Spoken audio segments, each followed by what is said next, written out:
Welcome to Biomedicos. Myself Dr. Saurabh Bora, final year MBBS student from JLN medical college Ajmer. देखिए, आज मैं जो मैंने प्रीवियस वीडियो बनाया था उसी के नेक्स्ट आगे कंटिन्यू करूंगा।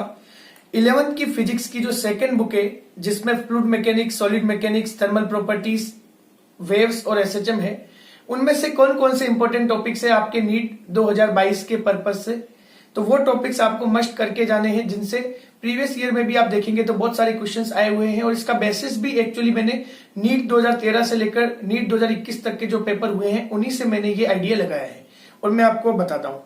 मैकेनिकल प्रॉपर्टीज ऑफ सॉलिड, जिससे हम इलास्टिसिटी भी कहते हैं, वहां से modulus of elasticity, Young's modulus और बल्क मॉडुलस का बहुत क्वेश्चन आता है। बल्क मॉडुलस और कंप्रेसिबिलिटी में भी एक रिलेशन होता है।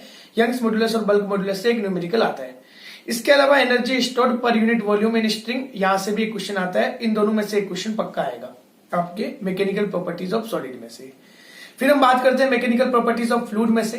मैकेनिकल प्रॉपर्टीज ऑफ फ्लूइड में से हमारे पास 3-4 टॉपिक बहुत ज्यादा इंपॉर्टेंट है। जैसे पहले एक बबल है, तो एक बबल की साइज को इंक्रीज करने के लिए कितना वर्क करना पड़ेगा। एक बबल है, वो कई सारे छोटे छोटे बबल्स में कन्वर्ट हो गया, तो कितना वर्क डन हुआ, कितनी एनर्जी एब्जॉर्ब हुई, कितनी एनर्जी रिलीज हुई। तो वर्क डन वाले क्वेश्चन बबल वाले आते हैं। इसके अलावा क्वेश्चन बर्नौली थ्योरम जो होती है उस पर आता है। इसके अलावा एंगल ऑफ कॉन्टेक्ट और टर्मिनल वेलोसिटी, ये 4 टॉपिक ऐसे ज्यादातर जहां से एक क्वेश्चन पक्का डेफिनेट आएगा आपके एग्जाम में। फिर हम बात करते हैं थर्मल प्रॉपर्टीज ऑफ मैटर की। थर्मल प्रॉपर्टीज ऑफ मैटर में से आपको 3 लॉ बता रहा हूं, इनमें से एक क्वेश्चन पक्का है। Newton's law of cooling, Stefan's law और विन्स डिस्प्लेसमेंट लॉ, इन 3 में से आपका एक क्वेश्चन पक्का आना है। बाकी एक क्वेश्चन आपके हीट कंडक्शन ट्रांसफर से, इसके अलावा कैलोरीमेट्री से आ सकता है। तो 5 टॉपिक इंपॉर्टेंट हो गए थर्मल प्रॉपर्टी ऑफ मैटर से। स्टीफन्स लॉ के अलावा Wien's displacement law, Newton's law of cooling, calorimetry का प्रिंसिपल और हीट कंडक्शन का जो फॉर्मूला है, जो Q/T is equal to KA/L into delta theta, यहां से एक क्वेश्चन आता है। फिर हम बात करते हैं थर्मोडायनेमिक्स की। थर्मोडायनेमिक्स में सबसे इंपॉर्टेंट टॉपिक है जहां से क्वेश्चन डेफिनेट आएगा आपका, कार्नो इंजन एंड रेफ्रिजरेटर। तो कार्नो इंजन की एफिशिएंसी और रेफ्रिजरेटर का कोएफिशिएंट ऑफ परफॉर्मेंस, ये निकालना सीख लीजिए। कोई ज्यादा बड़ा टॉपिक नहीं है, आप आराम से कवर कर सकते हैं, आधे 1 घंटे में आपका कवर हो जाएगा।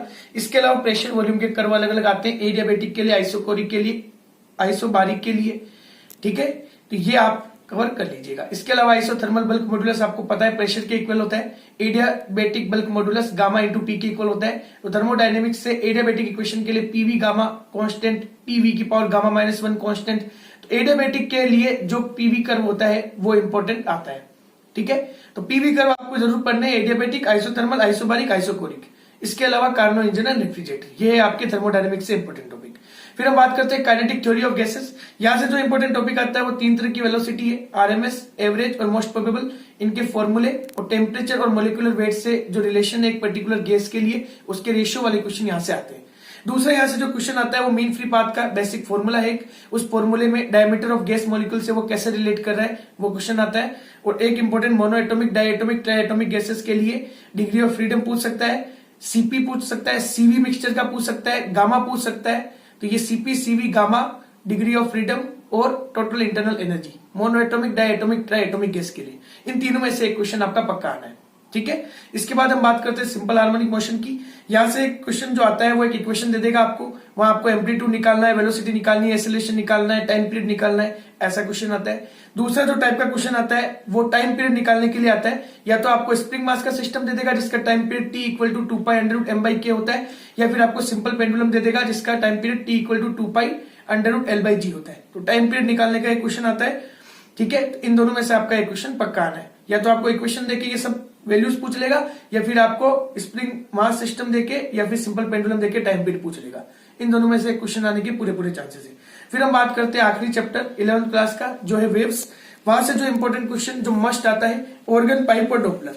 ऑर्गन पाइप और डॉपलर में से एक क्वेश्चन पक्का आना है, या तो ऑर्गन पाइप से आ जाएगा, open organ pipe, close organ pipe से, fundamental frequency, first overtone, second overtone, first harmonic, third harmonic, fifth harmonic, कुछ भी पूछ सकता है। या एक क्वेश्चन डॉपलर इफेक्ट से आ जाएगा, जिसमें रिलेटिव वेलोसिटी अगर सोर्स और ऑब्जर्वर के बीच में है तो अपरेंट फ्रीक्वेंसी आपकी जो नॉर्मल फ्रीक्वेंसी होती है उससे अलग होती है, तो अपरेंट फ्रीक्वेंसी का एक मास्टर फॉर्मूला होता है, वहां से क्वेश्चन आता है। तो डॉपलर ऑर्गन पाइप में से क्वेश्चन पक्का है। बाकी एक क्वेश्चन आपका स्पीड ऑफ ट्रांसवर्स वेव, जहां पे वेलोसिटी का फॉर्मूला होता है √T/μ, यहां से क्वेश्चन आता है, तो ये मैंने आपको बता दिया कि 11th की फिजिक्स के जो सेकंड बुक है वहां से कौन कौन से इंपॉर्टेंट टॉपिक्स है चैप्टर वाइज मैंने बता दिए। फिर भी मैं एक बार समराइज करूं और मोस्ट इंपॉर्टेंट टॉपिक्स की बात करूं तो वो है हमारा Bernoulli's theorem, terminal velocity, Newton's law of cooling, Stefan's law, Wien's displacement law.